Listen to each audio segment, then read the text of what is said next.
ప్రపంచంలోని రెండు భారీ శక్తుల మధ్య వివాదం ముదురుతోంది.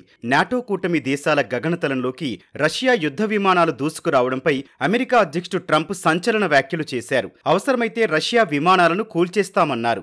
ఐరాస జనరల్ అసెంబ్లీ సమావేశాల సందర్భంగా ఉక్రెయిన్ అధ్యక్షుడు జెలెన్స్కీ ట్రంప్ భేటీ అయ్యారు. తమ గగనతలంలోకి రష్యా యుద్ధ విమానాలు ప్రవేశిస్తే వాటిని నాటో సభ్య దేశాలు కూల్చివేయాలా అని ఓ విలేకరి ట్రంప్ను ప్రశ్నించారు. అవును, కూల్చివేయాలని బదులిచ్చారు. రష్యా అధ్యక్షుడు పుతిన్పై ప్రస్తుతం మీ అభిప్రాయం ఏంటని ప్రశ్నించగా నెల రోజుల్లో తెలియజేస్తానని సమాధానమిచ్చారు.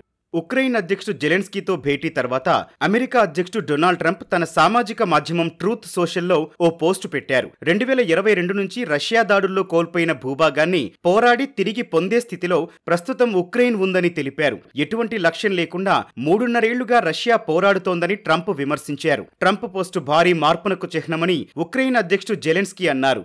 అమెరికా విదేశాంగ మంత్రి మార్కో రూబియో మాత్రం ట్రంప్ పోస్టుకు భిన్నంగా స్పందించారు. ఉక్రెయిన్ రష్యా యుద్ధాన్ని సైనిక చర్యలతో ముగించలేమన్నారు. కేవలం చర్చల ద్వారానే ఇది సాధ్యమని తెలిపారు. ఈ విషయాన్ని ఆయన ఐరాస భద్రతా మండలి సమావేశంలో పేర్కొన్నారు. రష్యా ఉక్రెయిన్ సంక్షోభానికి శాంతియుత పరిష్కారం తీసుకొచ్చేందుకు అమెరికా అన్ని ప్రయత్నాలు చేస్తోందన్నారు.